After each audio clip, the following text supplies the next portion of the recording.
And I would not be here. It's not this, I'm telling you this story because it's really not about my own journey. It's not about my own family, but quite frankly, this is the journey that each of you parents and each of you mothers had. I'm only standing here today because of the sacrifices and the courage that each of you moms especially had, making sure you went out of your way to move to another country and set this foundation up.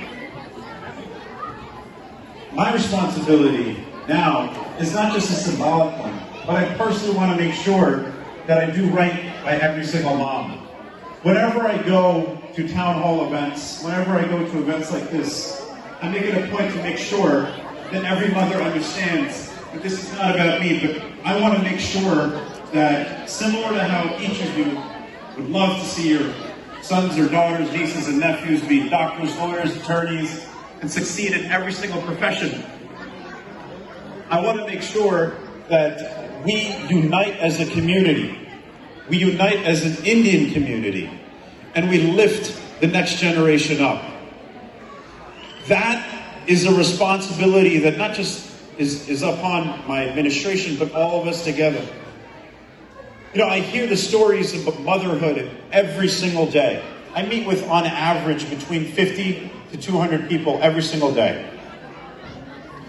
And I always make it a point to talk to moms because I want to hear their story. And every single one comes back to the same that my own mother had. My mother, when I look and when I meet with all the different moms, I always see my own mother in each of you. And that is quite frankly why I'm always so humbled to be around. I want to make sure that I never let you down, and I want to make sure that each of your sons and daughters are treated the same as if they were my brothers and sisters. That's my responsibility in this administration. But it's only going to happen as we all collectively work together and unite together. We have to also make sure that as a community, we understand what women are faced with. You know, women traditionally my mother's a big activist. She's become a big activist. She wanted to make sure that the women, much like her, who had a tougher time in India getting their education, going about their routes, in America can also go about their way getting the type of education that they wanted. My mother paid her own way when she was 50 years old through her medical billing and coding education. 50 years old. But it was so impressive because she's been a role model, and I just think about how many other moms want to be able to do the same thing, specifically from India. And again, that is something that we have to make sure that, yes, men traditionally in every single part of the world, men have always had it a little bit easier. But what about the moms? What about the moms that do all the type of work that they do that always goes unheard, unrecognized?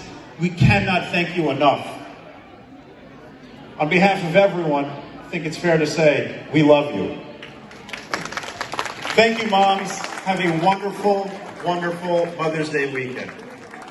And Vamsi, thank you for having me here. The entire TANA organization, thank you for having me. See Ujjwal, my good friend, and see Saket, my even better friend. He's my political director as well. Thank you for organizing this. It's truly a humbling honor to be here.